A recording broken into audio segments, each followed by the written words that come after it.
ตราสอนฟังมนุษย์และเทวดาพุทโธนี้ข้อแปดผู้หลีกแก้ไขปัญหา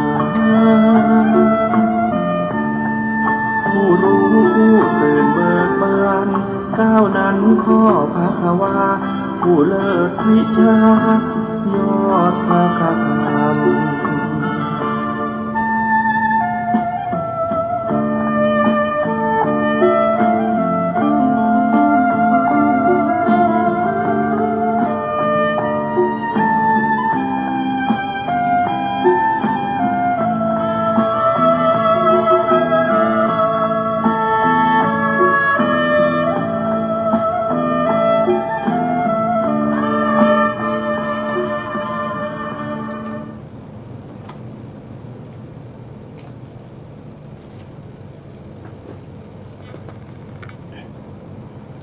พุทธัง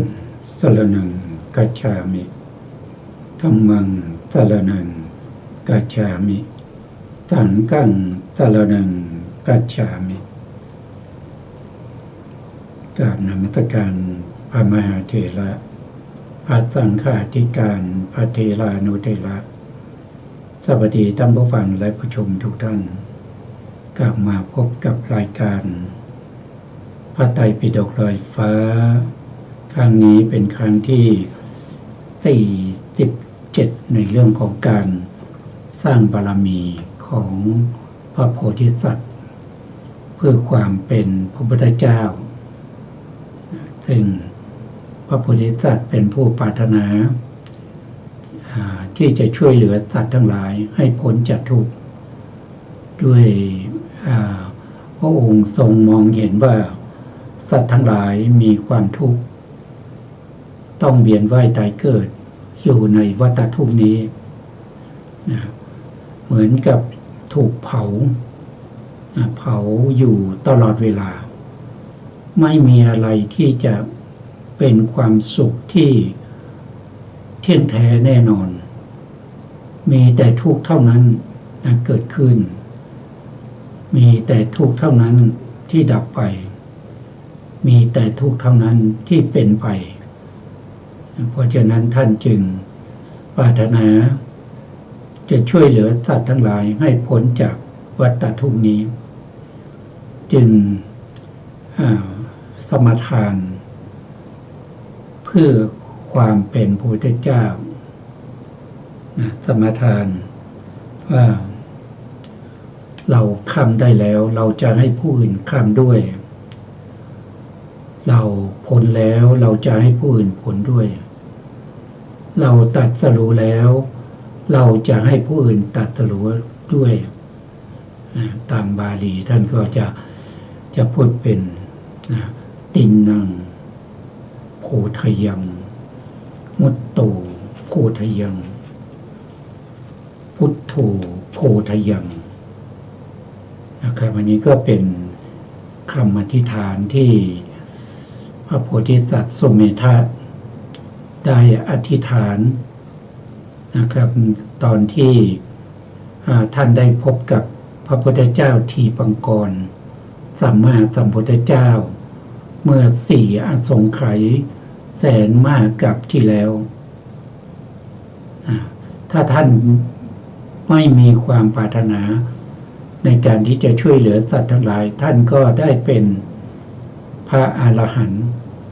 แล้วก็ป่านนี้ได้ผ่านไปแล้วไม่ต้องทนทุกข์ทรมานเวียนว่ายตายเกิดอยู่ในวัฏสงสารนี้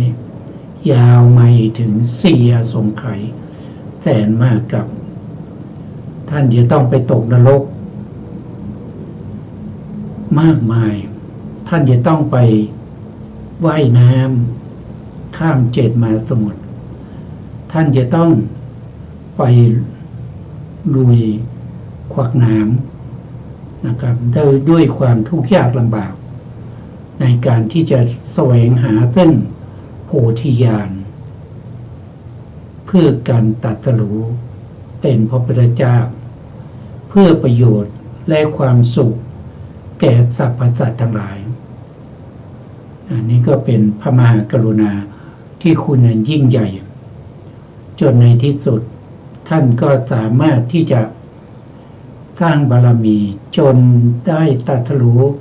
เป็นพระอรหันตสัมมาสัมพุทธเจ้าได้เผยแผ่พระพุทธศาสนาทั่วไปในชมพูทวีปตลอดระยะเวลาถึง45 พรรษาที่ท่านได้เผยแผ่พระพุทธศาสนาก็ไม่มีวันไหนที่ท่านจะได้อยู่แบบ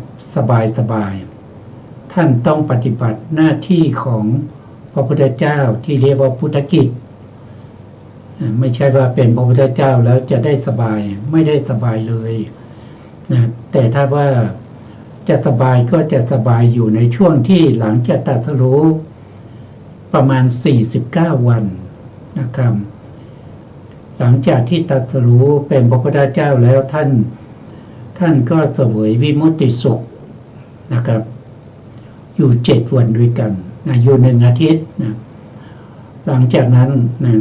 นท่านก็ออกจากพระสมาบัตินะออกจากพระสมาบัติในเย็นวันที่8นะวันที่8แล้วท่านก็พิจารณาปฏิจจสมุปบาทพิจารณาปฏิจจสมุปบาทโดยอนุโลมโดยอนุโลมอวิชชาปัจจยสังขาราเพราะมีอวิชชาเป็นปัจจัยจึงมีสังขารปัจจยวิญญาณังเพราะมีสังขารเป็นปัจจัยจึงมีวิญญาณปัจจยานามะรูปังเพราะมีวิญญาณเป็นปัจจัยจึงมีนามรูปนามะรูปะปัจจยาสลายตนังเพราะมีนามรูปเป็นปัจจัยจึงมีสลายตนะสลายตนะปัจจยาภัสโสเพราะมีสลายตนะเป็นปัจจัยจึงมีผัสสะปัจจยาเวทนาเพราะมีผัสสะเป็นปัจจัยจึงมีเวทนาปัจจยาตัณหาเพราะมีเวทนาเป็นปัจจัยจึงมีตัณหาปัจจยาอุปาทานังเพราะมีตัณหาเป็นปัจจัยจึงมีอุปทาน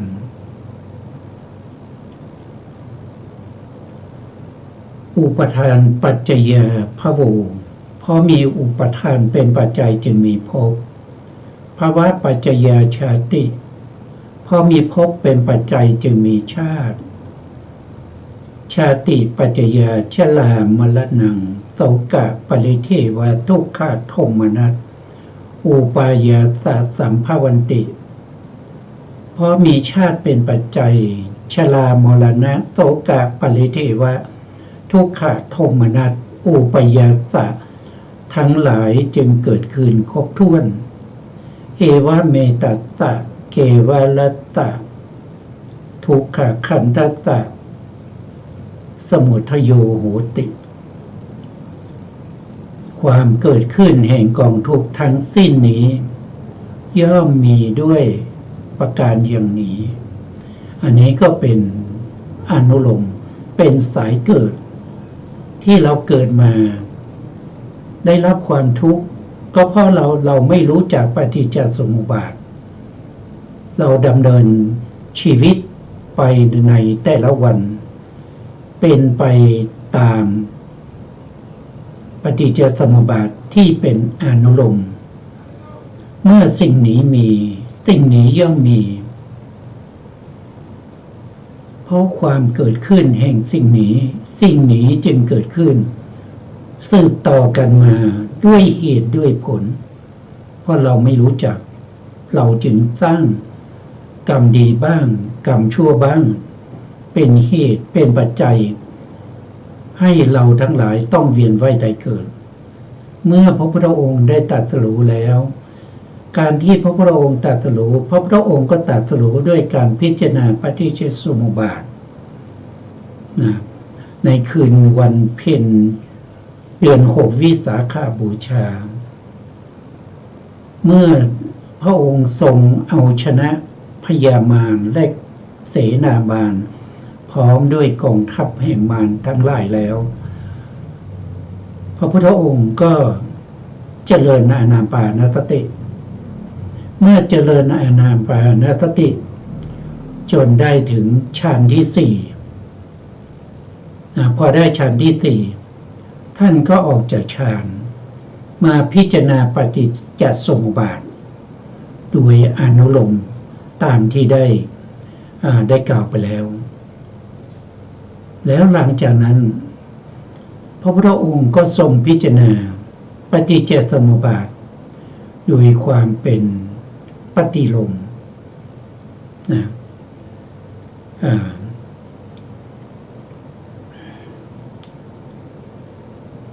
โดยความเป็นปฏิโลมว่าความจางคายไปแห่งอวิชชาโดยไม่มีเหลือการที่จะทำให้อวิชชาจางคายไปโดยไม่มีเหลือนั้นก็คือจะต้องได้อาริยมรรคนะครับในรอบที่หนึ่งท่านก็เจริญปฏิจจสมุปบาททั้งอนุโลมแล้วก็ปฏิโลมแล้วท่านก็ได้นามรูปปริเฉทญาณปัจจยปริฆหญาณเห็นรูปนามโดยความเป็นสภาวะลักษณะหรือที่เรียกว่าเป็นปัจจตลักษณะพร้อมด้วยเหตุปัจจัยแล้วหลังจากนั้นท่านก็ได้วิปัสสนาญาณที่สามก็เห็นนามและรูปปฏิจจสมุปบาทก็คือนามกับรูปที่เป็นไปในวัฏฏะว่านามและรูปนั้นมีสภาพของความไม่เที่ยงเป็นทุกข์แล้วก็เป็นอนัตตาไม่มีสาระแก่นสารบังคับบัญชาให้เป็นไปตามต้องการไม่ได้เมื่อเจริญสัมมาสัญญาณเห็นพระไตรลักษณ์เมื่อวิปัสสนาญาณแก่กล้าท่านก็เห็นความเกิดและความดับของรูปนามเข้าถึงอุทยพยญาณข้ามพ้นจากวิปัสสนูปกิเลสเข้าสู่อุทยพยญาณที่เป็นพลวะอุทยพยญาณก็คือเห็นนามรูปเกิดแล้วก็ดับที่มีกำลังจากนั้นท่านก็มีสติปัญญาที่แก่กล้าจนสามารถเห็นว่านามรูปมีแต่ดับไปสิ้นไปหมดไปเข้าถึงพังคญาณเข้าถึงพังคญาณจากพังคญาณก็เป็นอาทีนวญาณเห็นเป็นภัยเห็นเป็นโทษพยญาณก็เห็นเป็นภัยอาทีนวญาณก็เห็นเป็นโทษแล้วก็นิพพิทายานเกิดความเบื่อหน่ายมุนชิตุกรรมตายานก็หาทางที่จะหลุดพ้นไปจากรูปนามแล้วก็เข้าถึงปฏิสังขารญาณตังขารูปเบกขายานอนุโลมญาณโคตภูญาณได้มากครั้งที่หนึ่งท่านก็ได้ตรัสรู้อริยมรรคโดยทัศนกิริยานั่นก็คือเป็นการเห็นพระนิพพานครั้งแรกเรียกว่าเป็นทัศนสัจฉิกิริยาท่านก็เมื่อได้มรรคที่เป็นโสดาปัตติมรรคแล้วก็ โสดาปัตติมรรคดับไปก็ได้โสดาปัตติผล จากนั้นนะครับวิถีมรรควิถีก็ดับไปภวังคจิตเกิดขึ้นขั้นระหว่างวิถีแล้วก็ปัจเจเวคขณะวิถีเกิดขึ้นพิจารณาในเรื่องของกิเลสที่ละได้กิเลสที่เหลือแล้วก็มรรคผลนิพพานก็มีปัจเจเวคขณะวิถี5วิถีในการที่จะพิจารณาในเรื่องของเขาเรียกว่าเป็นปัจเจเวคขณะวิถีในการพิจารณาในรอบที่1ที่เป็นทัศนะสัจฉิกิริยาก็คือเป็นโสดาบันแล้วท่านก็เจริญวิปัสสนาต่อเริ่มตั้งแต่พังคยานขึ้นไปมาถึงรอบที่2นะท่านก็ได้โวทานก็คือทำให้ยิ่งขึ้นไปแล้วก็ได้สกทาคามีมรรคเมื่อได้สกทาคามีมรรคก็เป็นภาวนาสัจฉิกิริยาแล้วภาวนาโวทานดับไปสัจฉิสกทาคามิมรรคเกิดขึ้นสกทาคามิมรรค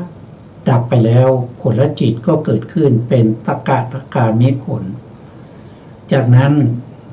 มรรควิถีก็ดับไปวิถีใหม่เกิดขึ้นเป็นปัจเจเวคขณะวิถีที่มาพิจารณา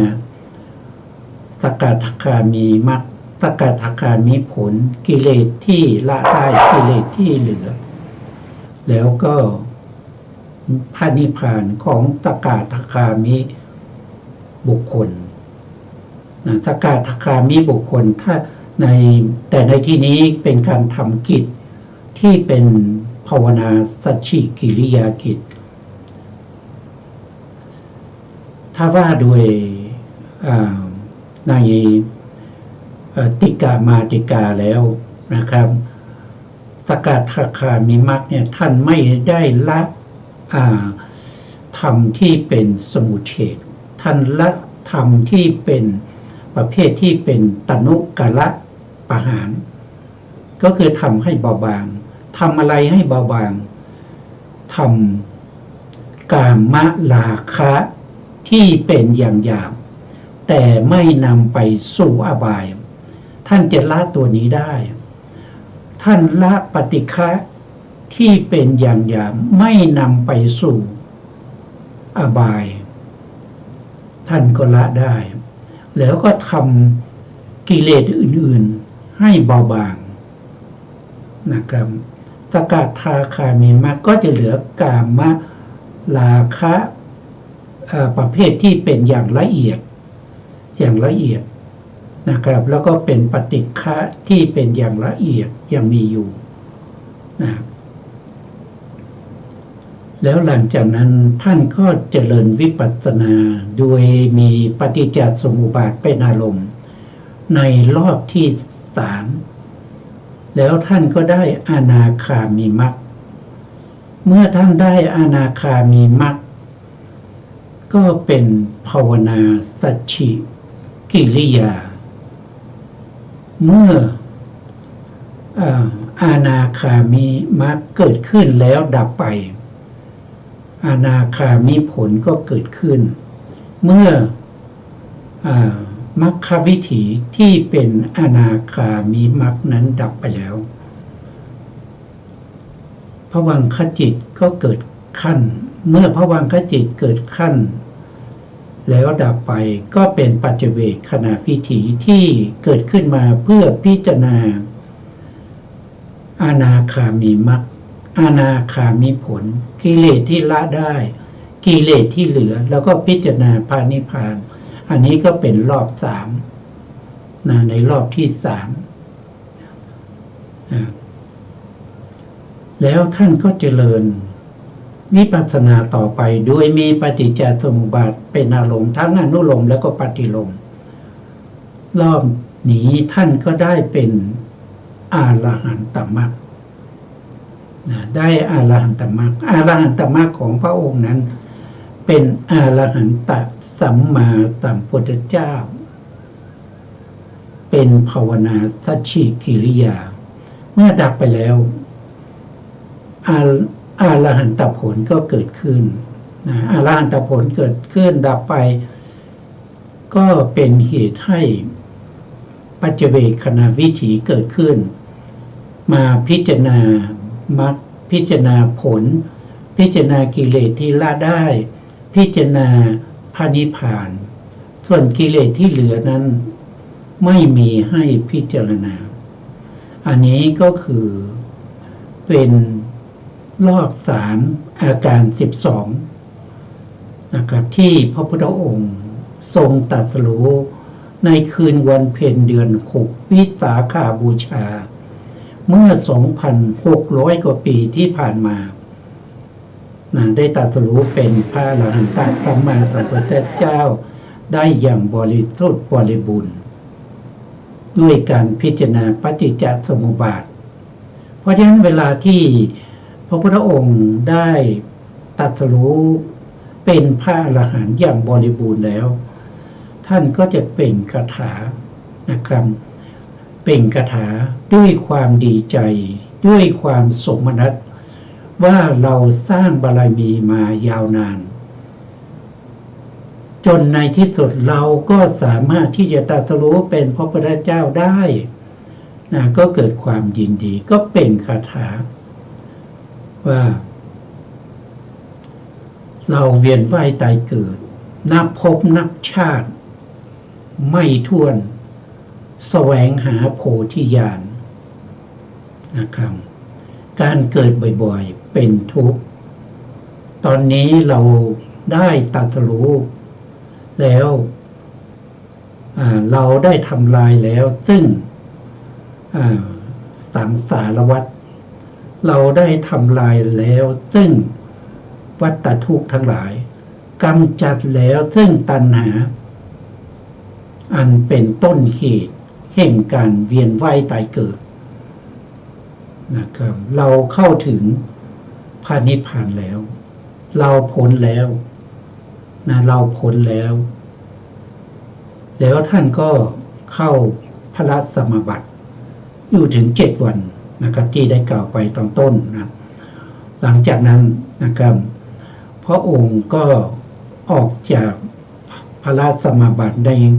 วันที่8 ตอนเย็นแล้วท่านก็พิจารณาปฏิจจสมุปบาทอีกครั้งหนึ่งโดยปฏิโลมตั้งแต่6 โมงเย็นหรือเราเรียกว่าเป็นปฐมยามพิจารณาตั้งแต่6 โมงเย็นไปจนถึง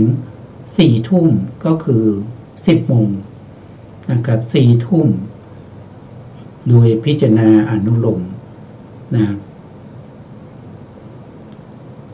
แล้วจากนั้น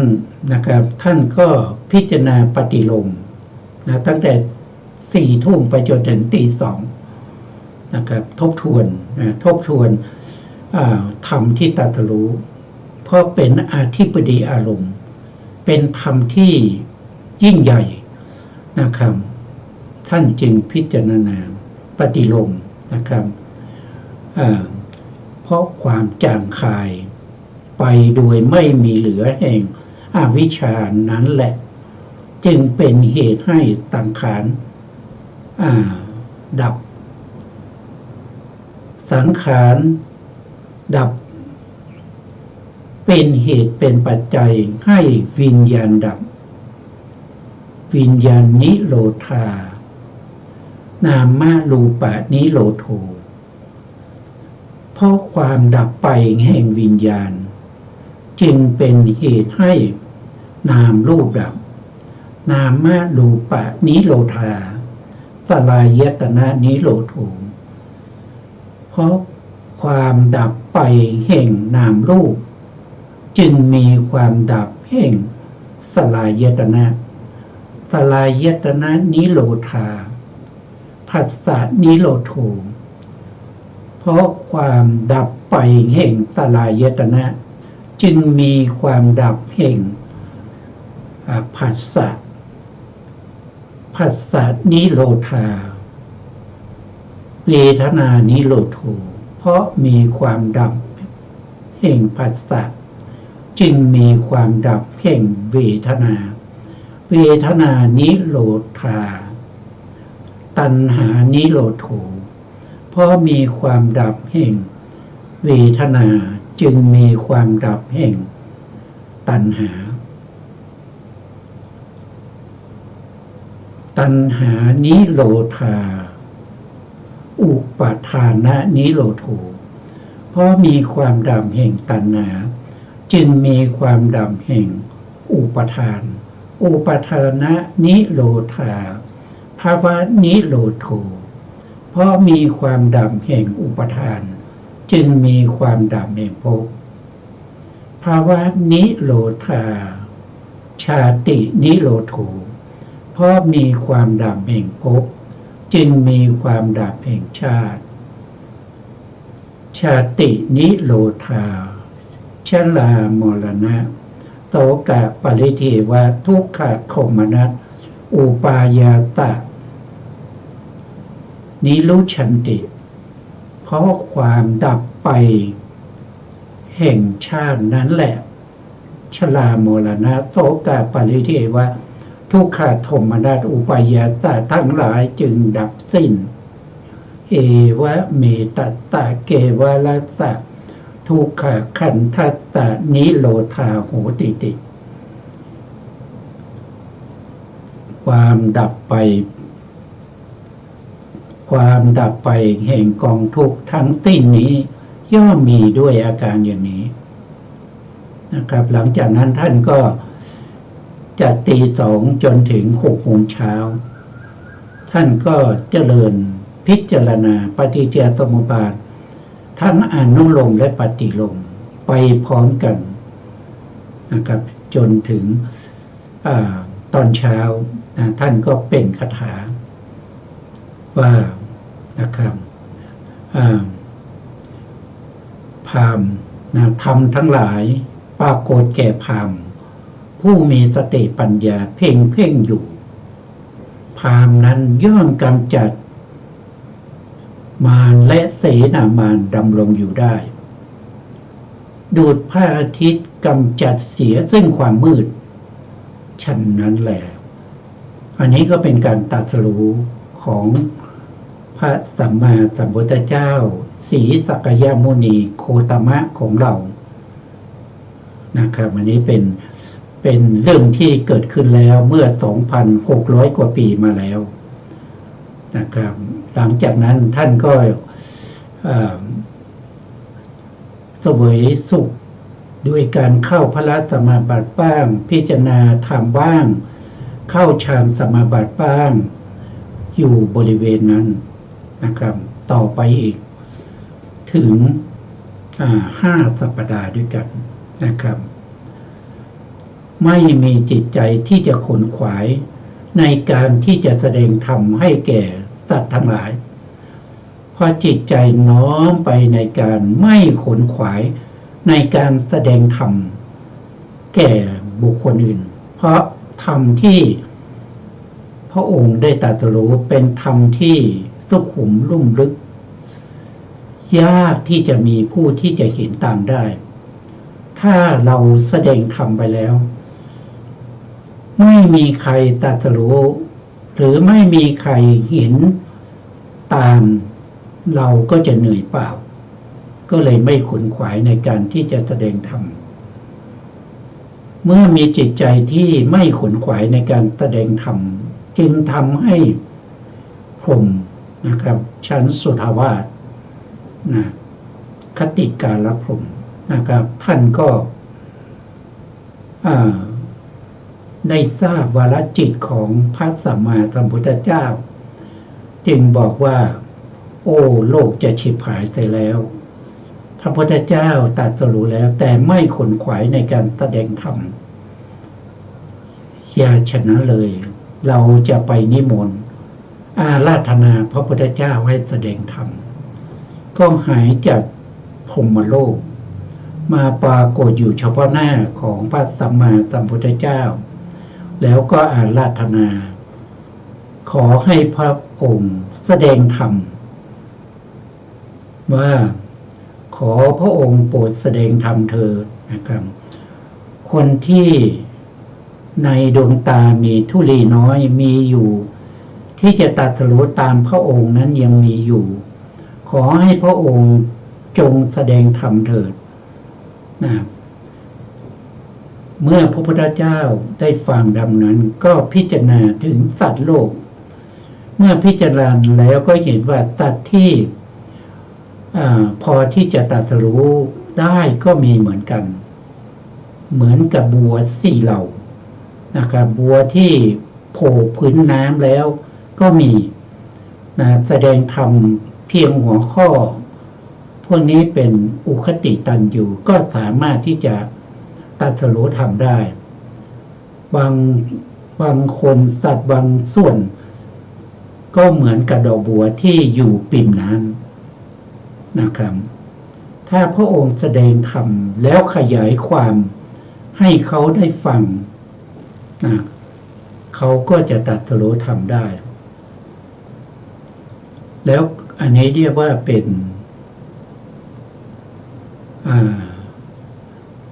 อุคติตันยูวิปจิตันยูนะครับอุคติตันยูก็คือแสดงหัวข้อย่อๆให้ฟังแล้วก็ตรัสรู้ธรรมได้ถ้าเป็นวิปจิตันยูก็แสดงหัวข้อแล้วก็ขยายความพอสมควรก็ตรัสรู้ได้แล้วประเภทที่สามก็เป็นเป็นประเภทที่เป็นเขาเรียกว่าเป็นเนยยะบุคคลเนยยะบุคคลนี้เป็นบุคคลที่เมื่อแสดงธรรมแล้วก็ต้องขยายความนะขยายความหลายๆครั้งนะครับหลายๆครั้งเขาก็จะสามารถตรัสรู้ธรรมได้นะส่วนอีกประเภทหนึ่งก็คือดอกบัวที่ยังอยู่ใต้โคนนะครับยังไม่โผล่ขึ้นมายังอยู่ประมาณโคนก็จะเป็นอาหารของปลาเต่าทั้งหลายไปอันนี้ก็เป็นปัทภปารมะบุคคลนะปัทภปารมะบุคคลไม่สามารถที่จะตรัสรู้ธรรมในภพนั้นได้นะเมื่อพระพุทธเจ้าได้ทราบอย่างนี้แล้วก็รับอาราธนาว่าเราจะแสดงธรรมขอให้ผู้ที่มีศรัทธาได้ปล่อยศรัทธามาพระองค์จะขึ้นธรรมาสน์หรือขึ้นไปบนภูเขาเพื่อจะดูอย่างเช่นตอนกลางคืนนะครับสมัยนั้นไม่มีไฟฟ้านะครับบ้านหลังใดที่เปิดติดตะเกียงไว้หรือว่าติดคบเพลิงไว้พระพุทธองค์อยู่บนภูเขาก็จะเห็นนะก็จะเห็นก็เปรียบเสมือนกับผู้ที่มีศรัทธาก็ปล่อยศรัทธามาพระพุทธเจ้าก็จะพิจารณาถึงพิจารณาส่งข่ายพยานไปนะครับก็จะรู้ถึงบุคคลนั้นก็จะเป็นแสดงธรรมให้แก่บุคคลนั้นได้ฟังนะครับจากนั้นพระพุทธองค์ก็ได้พิจารณาว่าใครหนอนะครับใครหนอที่ควรจะได้รับฟังพระธรรมควรจะได้รับฟังพระธรรมคำสั่งสอนของพระพุทธเจ้านะก็พิจารณาไปนะครับก็พิจารณาถึงอาดาลดาบทแล้วก็อุทกดาบทสองคนนี้วาสนาน้อยนะครับเสียชีวิตไปแล้วนะครับเสียชีวิตไปแล้วซึ่งสองคนนี้ได้สมาบัติ7แล้วคนหนึ่งนะครับอาดาและดาบทนี้ได้สมาบัติ7นะอุทกดาบทได้สมาบัติ8ตอนนี้ไปเกิดอยู่ที่สมาบัติ7ก็ต้องไปเกิดอยู่ที่อากินจัญญาเยตนาพรหมเกิดเป็นอากินจัญญาเยตนาพรหมอยู่ในอากินจัญญาเยตนาภูมิส่วนอุทกดาบทนั้นไปเกิดอยู่ที่เนวสัญญานาสัญญาเยตนาภูมินะครับซึ่งไม่มีรูปธรรมมีแต่นามธรรมต้องอยู่ตรงนั้นอีกยาวนานนับเป็นเวลาถึง 84,000 มหากัปนะครับตนทุกข์ทรมานนะครับ ต้องมาเวียนว่ายตายเกิดนะตายจากตรงนั้นก็ต้องมาเกิดในกามภูมิอีกเกิดเป็นเทวดาหรือมนุษย์อีกนะครับไม่รู้จักสิ้นสุดนะครับเพราะว่าในรูปภูมิไม่มีตาไม่มีหูพระพุทธเจ้าแสดงธรรมก็ไม่ได้ยินไม่ได้ฟังไม่ได้เห็นนะครับจากนั้นพระพุทธองค์ก็ไปแสดงธรรมพิจารณาไปแล้วนะครับก็นึกถึงผู้ที่เคยอุปถัมภ์ดูแลพระโพธิสัตว์ตอนที่ยังบำเพ็ญทุกขกิริยาอยู่นั่นก็คือปัญจวัคคีย์ทั้งห้าก็พิจารณาว่าเขาอยู่ที่ไหนตอนนี้นะครับก็เห็นว่าอยู่ที่ป่าอิสิปตนะมฤคทายวันกรุงพาราณสีพระองค์ก็เสด็จไปนะครับพระองค์ปกติแล้วเนี่ยสามารถที่จะเสด็จไปทางอากาศได้นะครับหรือว่าจะหายตัวจากที่พุทธคยานะครับแล้วก็ไปปรากฏตัวที่ป่าอิสิปตนะสำนักของพระปัญจวัคคีย์ได้เลยแต่พระพุทธองค์ไม่ได้ทำอย่างนั้นเพราะอะไรก็เพราะพระพุทธองค์มีความเมตตาแก่บุคคลที่จะได้พบพระพุทธเจ้าในระหว่างทางที่เดินไปนะครับบุคคลเหล่านั้นเมื่อได้พบพระพุทธเจ้าแล้วเขาจะเกิดศรัทธาแล้วเขาจะมาบวชแล้วเขาจะเจริญวิปัสสนาตามคำสั่งสอนของพระเจ้าแล้วบุคคลพวกนี้ก็จะได้ตรัสรู้ธรรมในภายหลังพระพุทธองค์ก็ดำเดินทางไปด้วยพระบาทนะครับดำเนินไปจนถึงไปจีปตนมฤคทายวันได้ไปแสดงธรรมให้แก่ปัญจวัคคีย์นะครับทรงแสดงธรรมจักกัปปวัตนสูตรนะครับอันนี้ก็เป็นเขาเรียกว่าเป็นปฐมโพธิการนะครับเป็นช่วงแรกที่พระพุทธองค์ตรัสรู้นะครับแต่ทั้งหมดทั้งมวลที่พระพุทธองค์ได้ตรัสรู้นั้นก็มาจากอะไรอันดับแรกเนี่ยก็คือมาจากอภินิหารมูลทั้ง8ประการที่พระพุทธองค์ทรงบำเพ็ญสะสมอบรมมาถึงเท่าไหร่นะ16อาสงไขยนะใช้เวลาอยู่ถึง16อาสงไขยกว่าจะรวบรวมอภินิหารมูลทั้ง8ประการให้ได้เพราะอภินิหารมูลทั้ง8ประการนี้เป็นเบื้องต้นเป็นเบื้องเหตุที่จะได้รับพุทธพยากรณ์จากพระพุทธเจ้าองค์ใดองค์หนึ่งเป็นครั้งแรกต้องใช้เวลาอยู่ถึง16อาสงไขยมหากัปกว่าจะสะสมอภินิหารมูลทั้ง8ประการ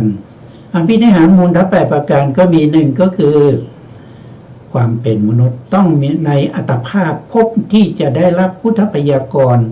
จากพระสัมมาสัมพุทธเจ้าองค์ใดองค์หนึ่งเป็นครั้งแรกนั้นจะต้องอยู่ในอัตภาพของความเป็นมนุษย์ข้อที่1ข้อที่2ก็คือจะต้องเป็นเพศชายถ้าเป็นเพศหญิงพระพุทธองค์ไม่ให้พยากรณ์นะต้องเป็นเพศชายเท่านั้นนะข้อที่2ข้อที่3ก็คือจะต้องเป็นนักบวชนะจะบวชอยู่ในศาสนาไหนก็ได้นะครับจะเป็นพวกที่เป็นปริพาชกนะครับนอกพระพุทธศาสนาเป็นฤาษีชีไพรทั้งหลายก็ได้นี่คือข้อที่3ต้องเป็นนักบวชนะข้อที่4ก็คือท่านมีคุณสมบัติของความจัดตรัสรู้เป็นพระอรหันต์ในวันนั้นวันที่พระพุทธเจ้าให้พยากรณ์นั่นแหละถ้าท่านยกเลิกความตั้งใจจะเป็นพระพุทธเจ้าท่านก็สามารถที่จะฟังพระธรรมคำสั่งสอนของพระพุทธเจ้า1คาถาก็จะได้ตรัสรู้เป็นพระอรหันต์เป็นสาวกของพระพุทธเจ้าทีปก่อนไปแล้วแต่ท่านมีดวงตาที่เห็นสัตว์ทั้งหลายได้รับแต่ความทุกข์ความทรมาน เวียนว่ายตายเกิดอยู่ในวัฏฏะสงสารนี้ท่านจึงละทิ้งความเป็นพระอรหันต์เสียปรารถนาเป็นพระพุทธเจ้านี่คือข้อที่สี่ท่านมีคุณสมบัติจะเป็นพระอรหันต์ในวันนั้น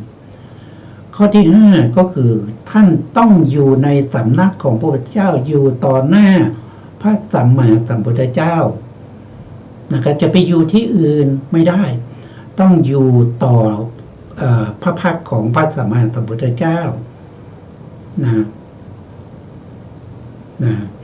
ทบทวนนะครับหนึ่งต้องเป็นมนุษย์นะสองต้องเพศชายสามต้องเป็นนักบวชสี่ต้องอยู่ในสำนักของสี่คือมีคุณสมบัติจะเป็นพระอรหันต์ในวันนั้นห้าก็คืออยู่ในสำนักหรืออยู่ต่อหน้าพระพักของพระสัมมาสัมพุทธเจ้านะ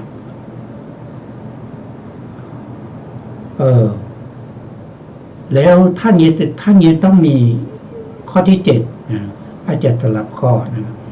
ข้อที่เจ็ดท่านจะต้องมีอภิญญาได้สมาบัติแปด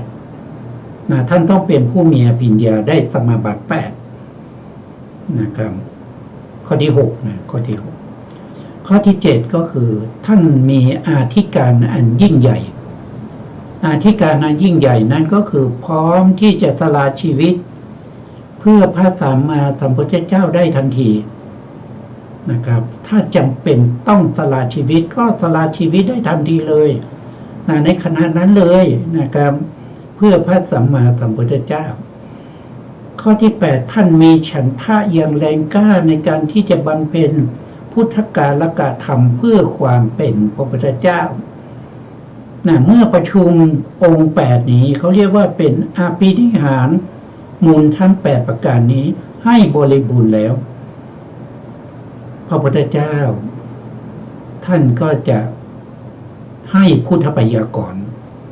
ท่านก็จะให้พุทธพยากรณ์อย่างเช่นพระโพธิสัตว์ของเราสุเมธะที่ได้รับพุทธพยากรณ์เป็นครั้งแรกนั้นท่านได้พุทธพยากรณ์จากพระทีปังกรสัมมาสัมพุทธเจ้าเป็นครั้งแรก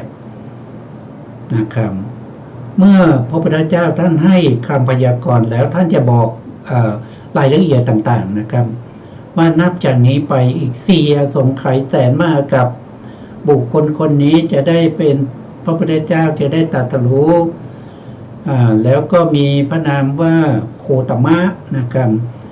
ในโคตมะนะครับมีพุทธบิดาชื่อพระเจ้าสุโธทนะมีพุทธมารดาคือ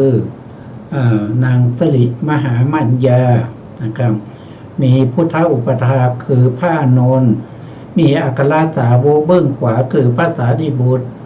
อัครสาวกเบื้องซ้ายคือพระโมคคัลลานะนะครับท่านก็จะบอกรายละเอียดให้ทราบแล้วท่านก็เสด็จจากไปท่านไม่ได้สอนนะว่าต่อไปนี้ท่านได้รับพุทธพยากรณ์แล้วท่านจะต้องบำเพ็ญพุทธกาลกธรรมพุทธกาลกธรรมพระโพธิสัตว์ต้องคิดเองนะครับพระโพธิสัตว์ที่ได้รับพยากรณ์แล้วท่านต้องคิดเองเมื่อท่านคิดแล้วท่านก็เห็นบารมี10 ทัศนี่แหละ1คือฐานะบารมีนะครับ2คือศีลบารมี3คือเนคขมะบารมี4คือปัญญาบารมี5คือขันติบารมี5คือวิริยะบารมี6คือขันติบารมี7คือสัจจะบารมี8อธิษฐานบารมี9เมตตาบารมี10อุเบกขาบารมีท่านต้องคิดเองนะแล้วการสร้างบารมีเหล่านี้ก็สร้าง3 ระดับบารมีธรรมดานะครับก็สละทรัพย์สินเงินทองประเทศสละราชสมบัติต่างๆนะครับออกบวชอันนี้เป็นบารมีธรรมดานะครับข้อที่2ก็คือเขาเรียกว่าเป็นอุปบารมีอุปบารมีนี้ท่านจะต้อง บำเพ็ญบารมีด้วยการสละอวัยวะคือท่านรักบารมีของท่านมากกว่าอวัยวะไม่ว่าจะเป็นแขนขาไม่ว่าจะเป็นลูกตาไม่ว่าจะเป็นอาจจะเป็นศีรษะไม่ว่าจะเป็นปอดหัวใจตับอะไรก็ตามถ้ามีคนมาขอนะครับท่านก็จะบริจาคไปนะครับตามสมควรแก่ผู้ที่เขาต้องการแล้วก็มาขอนะท่านก็จะไม่หวงแหนอวัยวะทั้งหลายเหล่านี้นะอันนี้เรียกว่าเป็นอุปปารมี ระดับที่สามนั้นเขาเรียกว่าเป็นปรมัตถบารมีปรมัตถบารมีก็คือ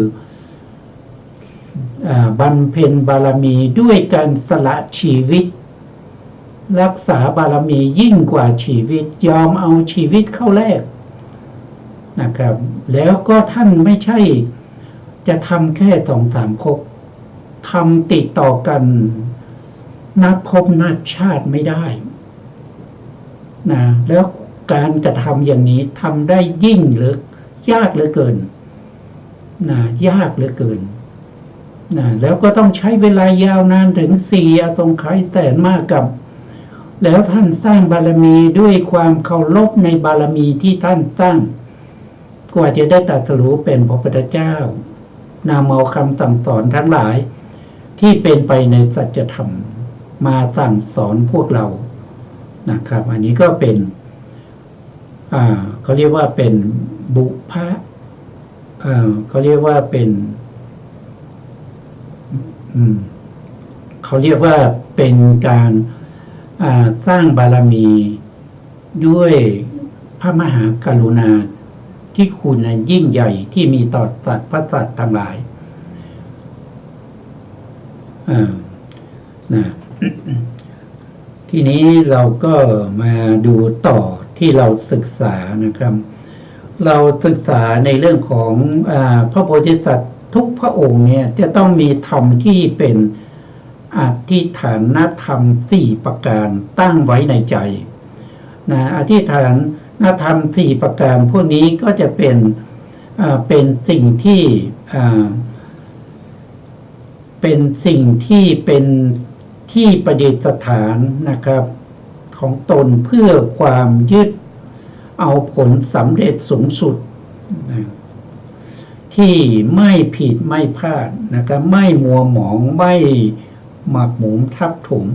มุ่งสู่ความเป็นสัพพัญญุตญาณ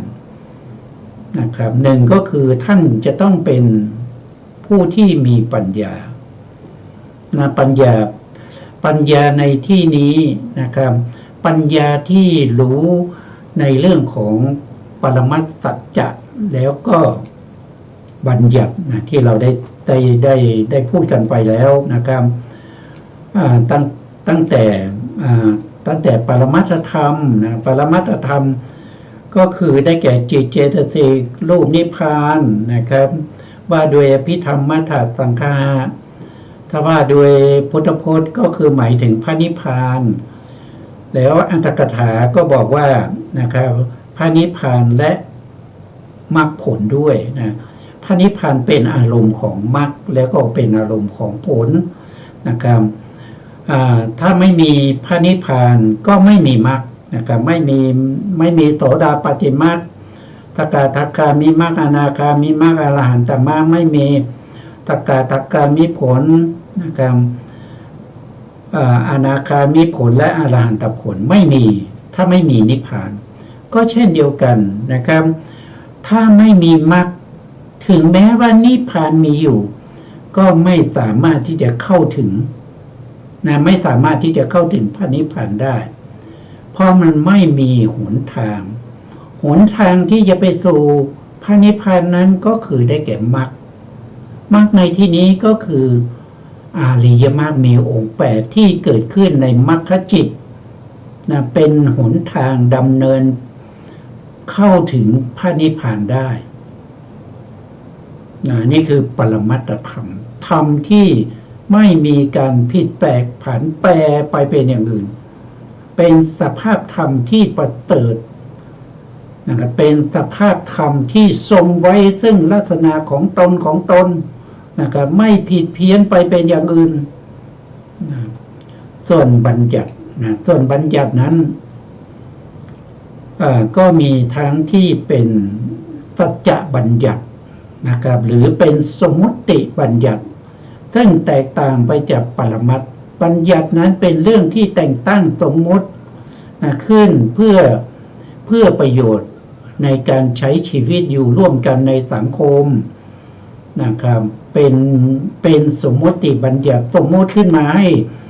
ให้ทุกคนได้เข้าใจสื่อสารกันได้นะครับก็มีทั้งที่เป็นสัทธบัญญัติแล้วก็อัฏฐบัญญัติสัทธบัญญัติก็คือเป็นคำพูดเสียงที่เปล่งออกมาส่วนอัฏฐบัญญัตินั้นก็เป็นรูปร่างสันฐานลักษณะต่างๆอะไรเหล่านี้นะอันนี้เราศึกษาไปแล้วตลอดจนเรื่องของวิถีนะครับวิถีจิตที่เป็นปรมัตถ์แล้วก็วิถีจิตที่เป็นบัญญัตินะครับที่มีอารมณ์เป็นบัญญัติเหล่านั้นเราศึกษาไปแล้วที่เราเรียกว่าเป็นตถานุวติกะมโนทวารวิถีหรืออนุพันธกะมโนทวารวิถีพูดไปแล้วนะต่อไปเราก็พูดเรื่องของสัจจะนะครับอันนี้เป็นอธิฐานธรรมข้อที่สองนะครับพระโพธิสัตว์ทั้งหลายจะต้องมีสัจจะนะจะต้องมีสัจจะก็คือความจริงนะครับความจริงไม่กล่าวเท็จนะครับกล่าวแต่ความจริงดำรงไว้ซึ่งความจริงรักษาความจริงยิ่งกว่าชีวิตนะครับดำรงอยู่ในความจริงที่รู้ชัดด้วยปัญญาความจริงมีหลายอย่างนะครับรู้ชัดด้วยปัญญาเริ่มตั้งแต่จริงด้วยวาจาจนถึงปรมัตถสัจจะจนถึงปรมัตถสัจจะตรงนี้ท่านก็บอกตรงนี้ท่านก็วงเล็บไว้ว่าสัจจะมีอยู่ห้านะครับสัจจะมีอยู่ห้าหนึ่งก็คือวจีสัจจะวจีสัจจะก็คือคำพูดนะครับคำพูดที่พูดจริงนะครับพูดจริงพูดแต่เรื่องจริงนะครับไม่พูดเท็จไม่พูดเท็จไม่พูดสอดเสียดหยาบคายอะไรทั้งหมดนะพูดแต่สัจธรรมความเป็นจริงนะสองก็คือวิรติสัจจะอันนี้ก็คือมีอยู่สามอย่างนะวิรติก็คือเป็นเจตสิกก็คือสัมมาวาจาสัมมาวาจานี่เป็นองค์มรรคนะครับสัมมาวาจาสัมมากัมมันตะนะครับอันนี้ก็คือการงานชอบนะครับอันนี้ก็เป็นองค์มรรคนะครับเป็นองค์หนึ่งในมรรคนะครับแล้วก็สัมมาอาชีวะนะครับเว้นจากวจีทุจริตสี่เว้นจากกายทุจริตสามอันนี้ก็เป็นองค์มรรคเรียกว่าสัมมาวาจาอันนี้เป็นวิรติสัจจะนะครับวิรติสัจจะแล้วก็ปรมัตถสัจจะปรมัตถสัจจะเมื่อกี้ก็ได้พูดไปปรมัตถสัจจะพระองค์ก็ถ้าเป็นพุทธพจน์ก็คือได้แก่พระนิพพานนะครับถ้าเป็นอภิธรรมมัทธสังฆาก็คือจิตเจตสิกรูปนิพพานนะครับแล้วก็ในอัตถกถาก็จะเป็นทางนิพพานแล้วก็มรรคผลด้วยปรมัตถสัจจะนะครับสี่ก็คืออริยสัจจะอริยสัจจะอริยสัจจะก็จะมีสี่เหมือนกันนะครับก็มีทุกขสัจจะมีทุกขสัจจะมีเหตุให้เกิดทุกข์นะครับก็เรียกว่าเป็นทุกขสมุทัยนะครับทุกขสมุทัยอริยสัจนะครับอันนี้เป็นเหตุให้เกิดทุกข์นะข้อที่สามนั่นก็คือทุกขนิโรธอริยสัจอันนี้ก็คือได้แก่ที่ดับทุกข์ก็คือได้แก่พระนิพพานนั่นเองข้อที่สี่ก็คือได้แก่เขาเรียกว่าเป็นอาริยมรรคอาริยมรรคมีองค์แปดนี่ก็เป็นมรรคสัจจะนะครับก็เป็นส่วนที่ประกอบนะครับอันนี้เรารายละเอียดเราจะมาพูดกันภายหลังนะครับต่อไปห้าก็คือทิฏฐิสัจจะอันนี้ทิฏฐิสัจจะก็คือจริงโดยความเห็นผิดเป็นของพวกเดรัจฉีนะครับเข้าใจผิดไม่ เข้าใจผิดไม่ตรงตามความเป็นจริงแต่เขายึดถือว่ามันเป็นความจริงของเขานะครับอันนี้ก็เลยเป็นทิฏฐิตัจจะเป็นความเห็นผิดนะครับเป็นความจริงด้วยความเห็นผิดนั่นเองนะวันนี้เวลาเราก็หมดแล้วนะครับเพราะฉะนั้นเราก็จะคืนเวลาให้ทางสถานีต่อไปนะครับสุดท้ายนี้นะครับก็ขอกราบขอบคุณพระครูสมุทรวิศวัตรวรกิจโชผู้อำนวยการสถานีวิทยุเพื่อการศึกษาพระพุทธศาสนาและวัฒนธรรม FM 104.5 เมกะเฮิรตซ์วัดฝายหินจังหวัดเชียงใหม่และขอกราบขอบพระคุณพระครูปริยัติยานุศาสตร์ขอบคุณท่านผู้ฟังและผู้ชมทุกท่านนะครับที่ให้เกียรติติดตามในรายการพระไตรปิฎกลอยฟ้าพบกันใหม่ในครั้งต่อไปครับวันนี้ลาไปก่อนครับสวัสดีครับ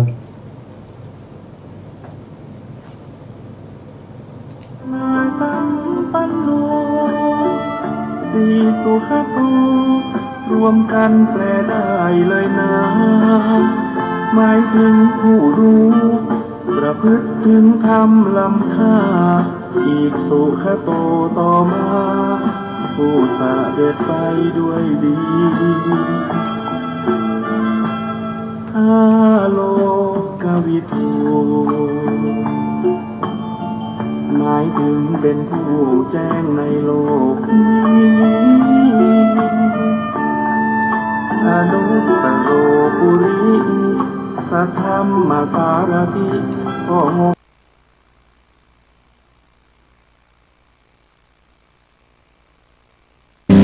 Just a dream that fades away. Did you ever see the love in my eyes? Did you ever hear my silent cries? I was waiting, holding on.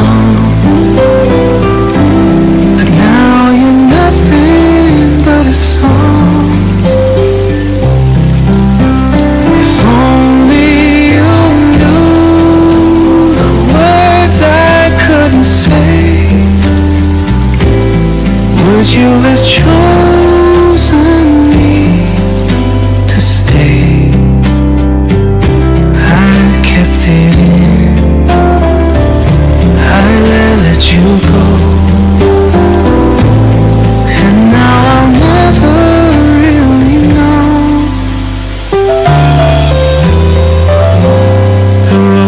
We walked, the nights we danced, a perfect love, but just a chance. You held my hand, but not my heart, and I was lost right from the start.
crash at our feet,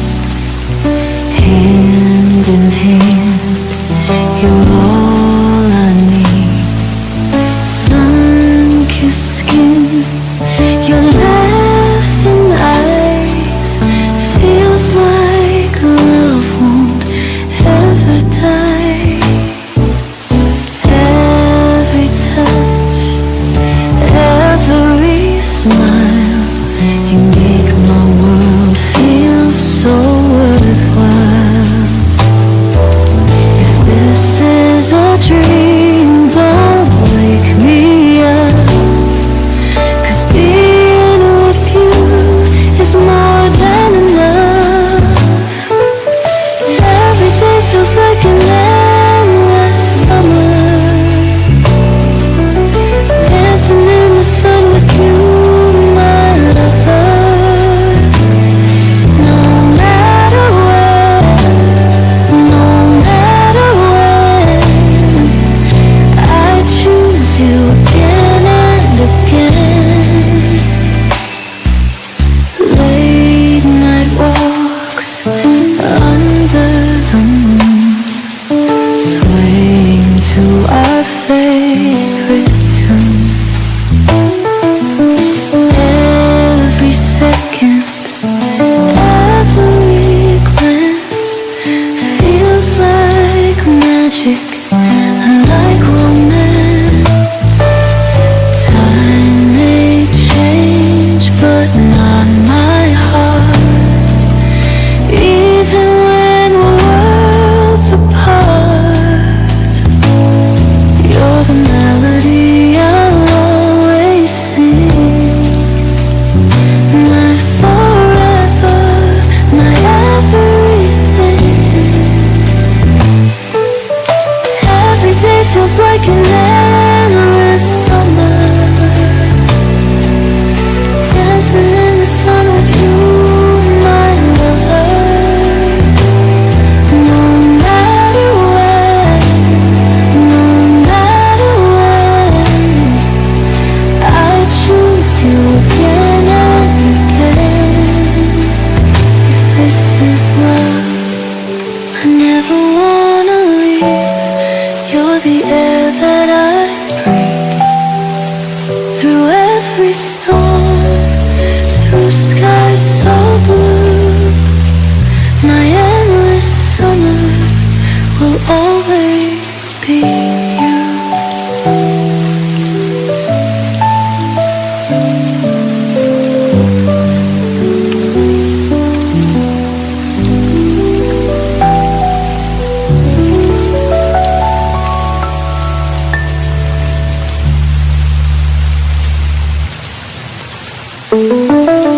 Every day feels like an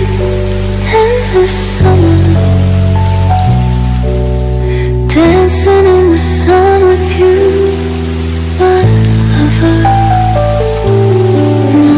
matter where, no matter when, I choose you again and again.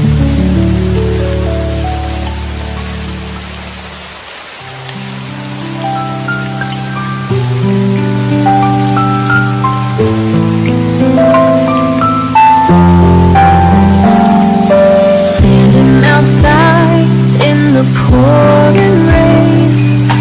hoping it might wash away the pain. Your voice still lingers in the air, but when I turn, you're never there. Every drop that hits the ground sounds like your name, a haunting sound. I try to run, I try to hide, but your memory won't subside. I'm lost in the rain, calling your name,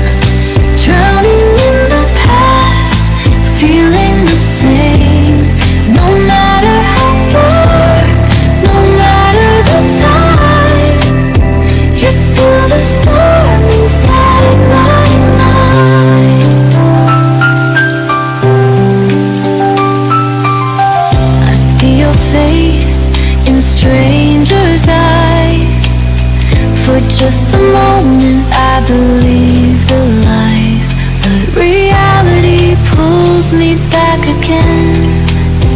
and I'm alone with the howling wind. If love was real, then tell me why did we let go without goodbye? Maybe someday under clear skies you'll look for me with different eyes. I'm lost in the rain, calling your name, drowning in the past, feeling the same. No matter how far, no matter the time, you're still a storm inside my mind. The rain keeps falling, but you're not here. Just empty whispers I barely hear. Maybe one day when skies turn blue,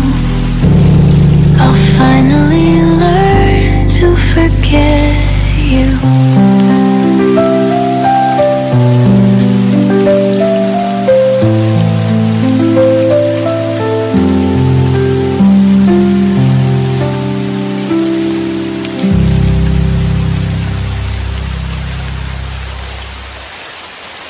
It doesn't matter where we go, as long as I'm with you, I know. Even in the coldest nights, your arms feel like the warmest light. With you I found where I belong, like my favorite old love song. Every whisper, every touch reminds me why I love you so much. You feel like home wherever we are. Even in the dark, you're my brightest star. No need to run, no need to roam. As long as I have you, I'm already home.